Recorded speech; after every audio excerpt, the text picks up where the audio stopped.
one of the names, or the name that I thought was most surprising on this list, B-Fab from Hit Row. Not that they were the greatest, although I thought she had some potential, but she had just debuted on TV. The rumor is she had just signed a main roster contract, and of everyone in Hit Row, maybe I'm wrong, she was the one who stood out. She was the one who seemed like a star more than the three other guys. Well, she stood out because there's three guys and one girl. So the girl stands out regardless. That's not saying that she's,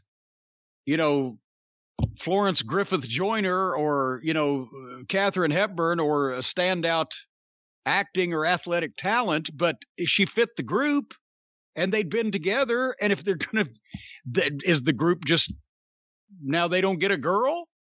Because the group that they're feuding with has the girl, Elektra Lopez. Or did she get released?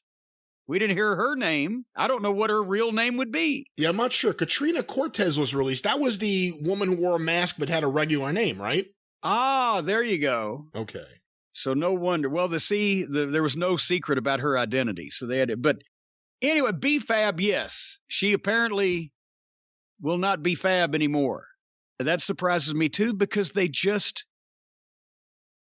Couldn't they at least have done a loser leave town match between the two factions and had the one girl beat the other girl? They've already started it.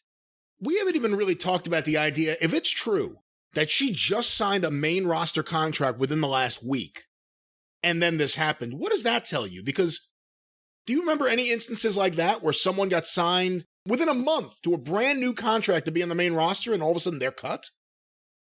No, fuck them. In the 90s, we couldn't get rid of people. Not only did Vince never want to cut anybody unless it was absolutely necessary or there was some big fucking hoo-ha, you couldn't get rid of anybody. And now they can't keep anybody. I remember they actually called, remember when they changed Fatu to the Sultan? Yeah. Okay, and I think he'd been the Sultan for a while. And then they'd done something else. He'd gone through 2 or 3 gimmicks. He'd been there for a few years. And Vince one day says, well, we've got to cut Fatu. So they called Fatu to the office. They didn't do it on the phone back in those days in a lot of cases. They actually called him in. They brought him up to the office. Vince was going to talk to him personally. Because back then, when there was 40 guys on the roster, it was easier to get the special treatment, right? But the point is, Afa comes with Fatu, and so did Rosie and Jamal. Remember them? I think a 2-minute warning. Yeah. All 4 of them come in. They have the meeting with Vince, and then I see them leave because I'm in my office, and I went in, talked to Bruce Pritchard about something. I said, well, did Vince tell Fatu? He said, nope. I said, well, what happened? He said, he not only didn't fire Fatu, he hired the other 3. That's when he hired Rosie and Jamal to be a tag team first, and he hired Afa to come back and do some stuff. Well, I can't remember what. But he put them on contract.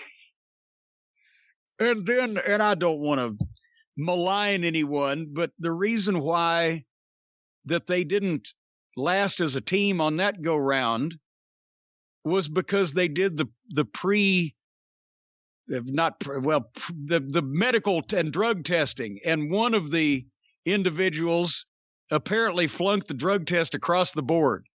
Everything. They checked every box, right? And so then it was a while before he could come in. But yeah, instead of firing one guy, he gave 3 more guys contracts. Now they're just fucking sending them out in buses. Get out of here.